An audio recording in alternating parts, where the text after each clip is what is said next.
What's up everyone, Darcblade here with a little bit of an update video for the channel. This is just a little news video to tell those who are interested what is going on with the channel, what I've got planned, and give you some behind the scenes information. So firstly, the state of the channel. At the moment I'm kind of happy where things are, sort of. Things are growing again. Back in February there was a little bit of a decline.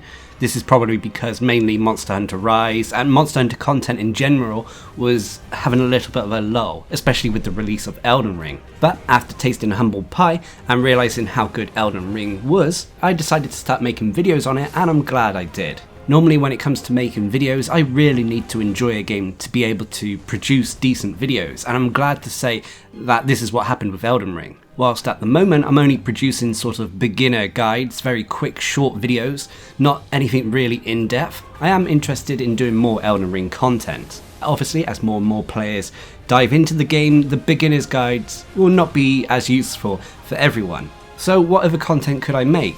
Well, apart from a few miscellaneous videos that I have in the works already, I'm posing a question: would you guys be interested in seeing build videos?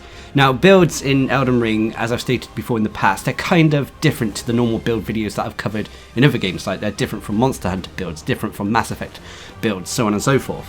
And there is so much room for customizations that most of the builds focus around a certain weapon more than a character as a whole. So the build videos will be more themed builds, like for example a Guts build from Berserk, although I believe there are a number of those out there already. An alternative would be smaller, shorter videos going over the unique weapons in the game. Elden Ring has a lot of weapons, but a lot of them unfortunately share the same movesets. However, there are a few unique ones out there, namely boss weapons, weapons that use somber smithing stones, that could warrant their own review video. So in regards to Elden Ring content, I pose to you the question, which would you prefer? Would you prefer these short little weapon guides, or would you prefer slightly longer build videos? Please leave a comment down below. To be honest, this video is going to be asking you a lot of questions, as I do take what you enjoy to heart and try to improve my content around that feedback.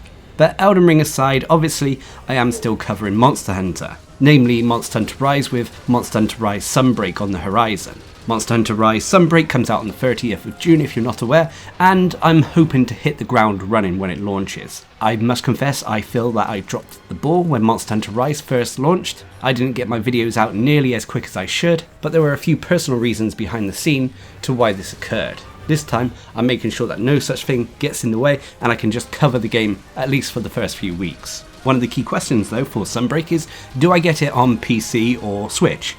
There are pros and cons to both of them. To be honest, Sunbreak on PC obviously will look better, run more smoothly, but I do enjoy the handheld aspects of the Switch. So that is another question that I pose to you guys.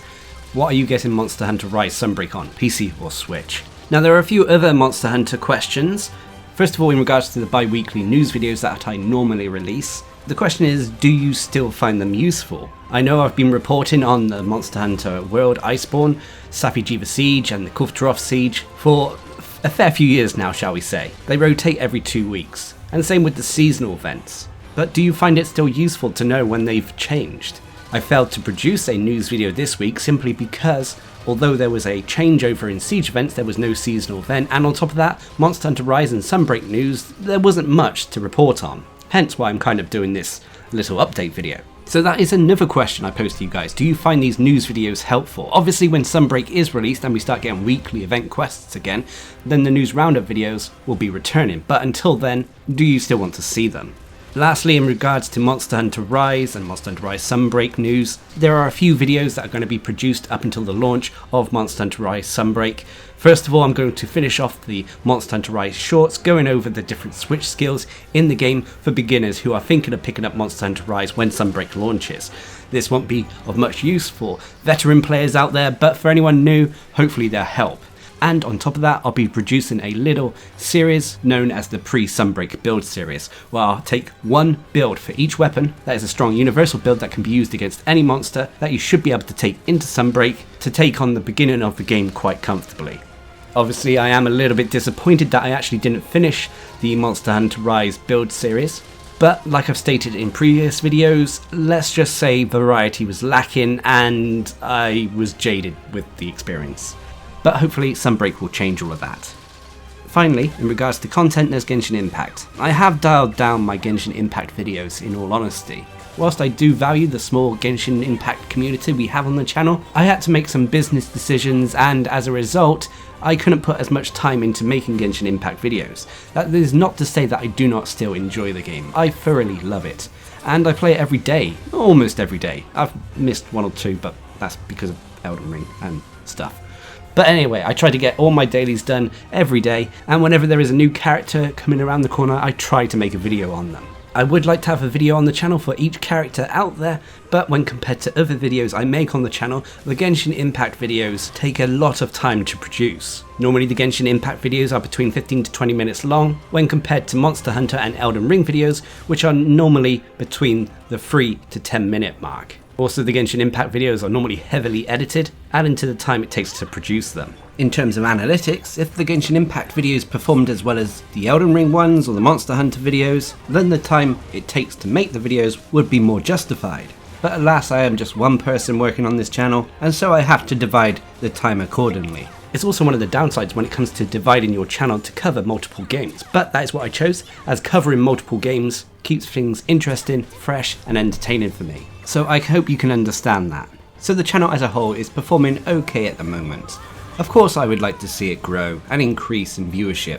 What content creator wouldn't? My personal goal, and I hope we can achieve it, is to reach the 100,000 subscriber mark by the new year. This may be a bit optimistic of me, but I can dream. I know one thing I don't do on my videos is I don't bombard you guys constantly asking you to subscribe and like, except for that little outro bit at the end.